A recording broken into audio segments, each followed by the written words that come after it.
Aujourd'hui, je vais vous expliquer comment réparer l'allume-cigare dans votre Suzuki Grand Vitara 2006. Euh, le modèle de cette voiture a 3 allume-cigares dans la voiture. Il y en a 2 sur le dashboard ici, et il y en a un troisième derrière, euh, là où il y a le coffre. Donc moi, initialement, j'avais un problème juste avec celui-ci, et parce que je mets le chargeur de mon téléphone. Puis celui-là, c'est pour la dashcam, pour la caméra de Blackview. Le troisième, c'était juste pour le sac, n'importe quoi en fait. Généralement, je ne l'utilise pas, celui de derrière. Alors, premièrement, si vous avez un problème, il va falloir passer par plusieurs tests pour déterminer c'est quoi le problème. Donc, je vais vous expliquer exactement les étapes que j'ai suivies afin de réparer ce problème. Donc, premièrement, avant de déterminer si le problème vient de l'allume-cigare ou de votre appareil, il va falloir tester l'appareil dans d'autres allume-cigares que vous croyez que ça fonctionne. Pour moi, pour l'instant, celui-ci, ça fonctionne parce que je l'ai réparé. Donc, je vais vous montrer ça tout de suite. Donc, si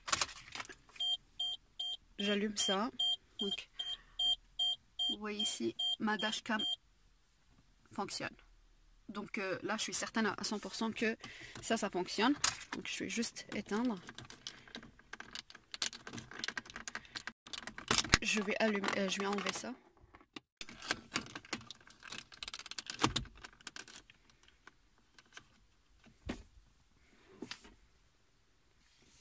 Donc, normalement, ça doit s'allumer. Donc, quand je le mets ici, ça ne s'allume pas. Ça veut dire que y a un problème, à mon avis. Donc, pour l'instant, je croyais que le problème vient de ça. Donc là, je l'enlève, puis je le teste sur l'autre allume-cigare qui fonctionne. Donc, je le mets. Puis là, vous voyez, ça s'allume. Donc c'est clair. Vous voyez, ça c'est rouge. Donc quand je le mets ici, ça s'allume bien. Donc le problème maintenant ne vient pas de mon appareil. Le problème vient définitivement d'ici. Deuxième procédure que j'ai suivie, c'est de vérifier s'il n'y a pas un problème de contact entre ça et le bout au fond de l'allume-cigare. Donc je sais pas, j'ai regardé des vidéos, donc c'est l'étape suivante, c'est pour ça que vous regardez cette vidéo aussi. Donc il y a des personnes qui parlent de fusible, il y a des personnes qui parlent aussi de contact. Il y a 2 métals ici sur le côté, puis il y a une personne qui a plié un métal, et juste pour s'assurer que le contact fonctionne entre le fond de l'allume-cigare et le bout de votre chargeur par exemple.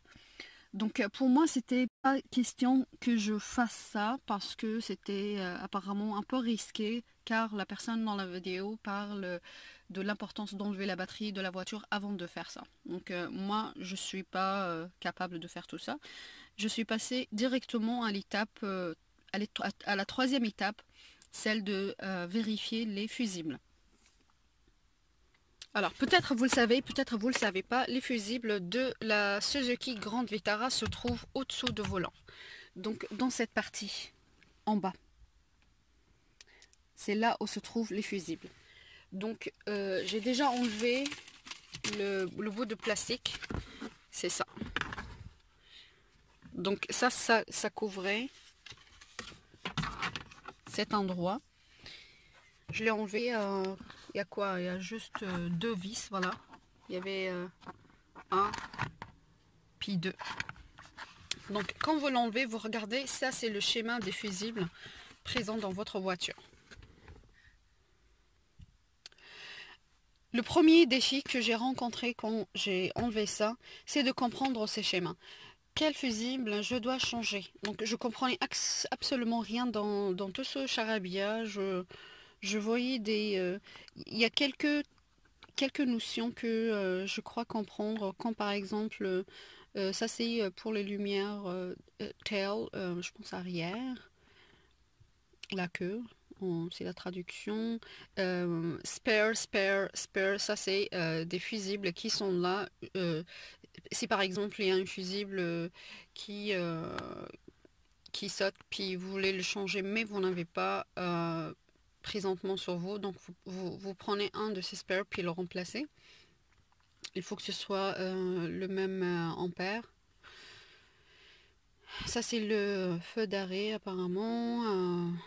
RR Fog, ça c'est... je sais pas comment ça s'appelle en français, mais ça c'est apparemment... ça c'est aussi de la lumière arrière, à mon avis. Donc il y a des choses comme ça. Mais parmi tout ça, je comprends absolument rien. Je sais pas où se trouvent les fusibles responsables des allumes-cigares. Donc si vous comme moi, vous ne comprenez pas, donc soit si vous ne regardez pas cette vidéo ou autre vidéo, si vous regardez plusieurs vidéos, mais il n'y a aucune vidéo qui vous donne la réponse, prenez ce plastique dans le magasin des pièces d'auto. Comme moi j'ai fait ici, je l'ai pris à Canadian Tire. Puis j'ai parlé aux gens qui travaillent là-bas. J'ai pris ça, puis j'ai dit est-ce que vous pouvez m'indiquer où se trouve le fusible dans ce schéma qui est responsable des allumes-cigares. Donc la personne m'a donné une réponse très intelligente. Il dit que normalement comme les outlets, je ne sais pas comment ça se traduit en français, excusez-moi encore. C'est des 15 ampères. Puis il commence à compter qu'est-ce que vous avez comme 15 ampères. Il y en a vu qu'il y en a plusieurs. Puis il dit normalement, moi dans ma voiture quand j'ai changé c'était ACC. Donc il m'a dit les ACC ça doit être les allumes-cigares parce que ACC, il m'a donné la signification de ACC. Apparemment c'est juste les outlets. Et en tout cas, j'ai trouvé ça logique parce que comme je vous ai dit au début de cette vidéo, j'en ai 3 allumes-cigares. Il y a juste 3 ACC dans ce schéma, dans ce diagramme. Alors le ACC, ça se trouve ici. Regardez, il y a ACC ici, ACC 2, il y a ACC 3. Il n'y a pas ACC nulle part ailleurs. Donc il me dit, moi je suis certain que ACC parce que moi je l'ai changé dans ma voiture et ça s'appelait aussi ACC. Donc ça c'était réglé. Pour moi, je sais maintenant que le schéma des fusibles des allumes-cigares se trouve ici. Alors, deuxième étape, c'est d'acheter le fusible compatible avec votre voiture. Normalement, la compatibilité vient, si vous avez, à partir du moment où vous avez 15 ampères, puis que ce soit par exemple mini ou pas mini, la forme de fusible, c'est indépendant de la marque de voiture. Parce que moi, quand je l'ai acheté, ils m'ont pas demandé la marque de ma voiture, ni l'année. C'était juste, est-ce que c'est 15 ampères, est-ce que c'était 20, est-ce que c'était 25, etc. Donc j'ai dit que c'était 15 et donc j'ai pris le fusible qu'ils m'ont donné. Et le fusible pour la grande Etara, pour moi en tout cas, ça ressemble à ça. Ok. Alors, si vous n'êtes pas certain, je vous conseille de enlever un fusible que vous savez que c'est défectueux, puis vous le prenez dans votre magasin et à ce moment là vous prenez le bon. Si c'est pas bon, vous pouvez toujours vous faire rembourser. Alors quand vous achetez, c'est mieux d'acheter un petit paquet comme ça qui contient plusieurs fusibles. Ça reste quand même comme un backup pour vous. Et si, comme je vous ai dit, vous n'êtes pas certain du modèle ou si c'est compatible ou pas, il faut toujours, pour vous faire rembourser, garder l'emballage intact. Enfin, intact, c'est quand même exagéré, il faut l'ouvrir, mais de telle sorte à ce que eux ils peuvent le recoller ou l'agrafer. Ok. Donc moi j'avais pris dans un premier temps des fusibles qui sont compatibles mais qui n'ont pas la même forme. Et donc j'ai gardé le ticket de caisse, j'ai gardé l'emballage proprement ouvert. Donc ils ont pu me rembourser facilement sans problème. On va passer maintenant sans tarder sur l'étape de remplacement de fusible. La première chose que vous devez prendre, c'est d'enlever votre clé du contact. Puis d'avoir quand même un flashlight. Moi j'ai mon téléphone, je vais me servir du flash de mon téléphone pour éclairer un peu la partie qui se trouve au-dessus du volant. Donc trouvez-vous une place, vous pouvez vous allonger. Excusez-moi pour la voiture, la saleté de la voiture parce que on est sorti de l'hiver et puis c'est tout sale, dégueulasse. Et là, je ferai une vidéo pour montrer comment bien efficacement nettoyer cette partie. Donc, oups. Donc là, on met le flash de cette façon-là. Et on aurait besoin de s'allonger.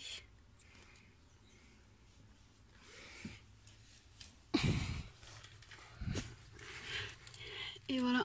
Donc là, je suis allongée. Et il y a beaucoup de... il y a beaucoup de filage. Faites attention de ne rien briser. Donc, le flash n'est pas bien propre.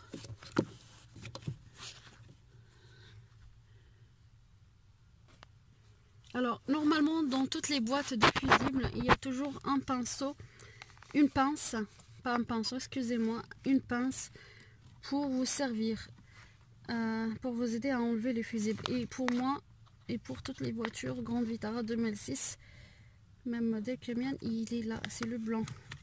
Donc, ça se ressemble à ça. Alors, avant de décider, il faut voir sur le diagramme, c'est pour ça qu'il y a un schéma, il faut voir exactement comment positionner le diagramme par rapport à l'actuelle boîte. Et pour les allumes-cigares, c'est le 15 ici, puis le 15 là. Et le troisième c'est là. Donc pour vous, si le schéma est un peu différent, il va falloir bien positionner le diagramme par rapport à ça et compter. Est-ce que c'est à droite, est-ce que c'est la colonne à droite, la colonne à gauche, par exemple le troisième à gauche, quatrième à droite, etc. Donc pour enlever, il faut ouvrir ça un peu, attraper, appuyer et l'enlever. C'est aussi simple que ça. Donc c'est ça. Et quand c'est enlevé, vous prenez le nouveau et vous n'aurez plus besoin de pince. Donc je prends le nouveau. Je vois mal. Et vous l'insérez. Voilà, vous l'insérez au fond. Pas besoin de force pour ça. Et voilà. Donc si vous ne savez pas quel fusible est responsable, c'est-à-dire on a vu ACC 1, 2, 3 et vous avez juste un seul allume-cigare qui est défectueux, alors je vous propose deux choses. Soit vous testez, c'est-à-dire vous changez le fusible, le 1 par exemple, puis vous testez votre allume-cigare, puis si c'est pas le cas, vous faites le deuxième ou troisième si, dans le pire des cas, vous n'avez qu'un seul nouveau fusible. Alors pour moi, j'ai changé les trois par précaution. Donc j'ai changé les trois, même ceux qui fonctionnent. Donc comme ça, je sais que c'est brand new, puis il n'y a aucun problème. Donc j'espère que c'est clair pour les novices comme moi. Oups, plus de flash et je ne vois plus rien. J'ai mon dos qui craque. Donc voilà, l'accès est vraiment très difficile. Je préfère dans le capote qu'ici, parce que là je capote. Alors, dernière étape, c'est de essayer de trouver un plan. Comment vous twistez le corps et sortir d'ici sans vous briser la colonne vertébrale. Oh voilà. Oups. Donc merci mon iPhone pour le flash. Et voilà, donc on a changé le fusible. Défectueux. Maintenant on va passer au test. Alors pour tester, on met, pas besoin de démarrer, c'est juste à mi-tour, jusqu'à ce que vous entendez ça. Prenez votre allume-cigare qui ne s'allumait pas, vous le mettez et bingo, ça s'allume maintenant. Donc effectivement c'était le fusible qui était défectueux, qui a déjoncté pour une raison X que j'ignore et que j'ai pas besoin de comprendre pour l'instant. Donc je sais que ça fonctionne, je sais que tout fonctionne. Je peux maintenant charger mon iPhone et mon GPS aussi. Donc voilà, j'espère que cette vidéo a été très utile pour vous. J'espère que pour vous, les novices, les débutants comme moi, les gens qui aiment travailler avec leurs mains, ont trouvé cette vidéo très intéressante. Et si vous avez une question, s'il y a quelque chose qui vous gêne dans mon explication, dans ma façon d'expliquer, dites-le moi dans le commentaire. Je me ferai un plaisir de refaire la vidéo ou de vous donner plus d'explications ou des réponses à vos questions dans le commentaire. N'oubliez pas de vous abonner à ma chaîne et de faire j'aime si vous trouvez ça intéressant pour que le maximum des personnes trouvent cette vidéo, car il n'y en a pas beaucoup de vidéos sur les Suzuki Grand Vitara. Et comme j'aime ma voiture, j'aime à chaque fois je fais quelque chose de bien dans ma voiture, que je le réussis, je partage avec vous.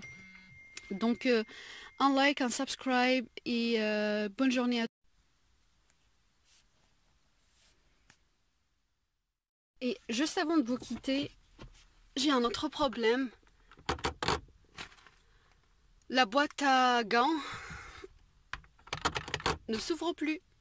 Donc j'ai trouvé la solution et je vais vous partager ça dans une prochaine vidéo, très prochaine vidéo. Restez tuned, bye.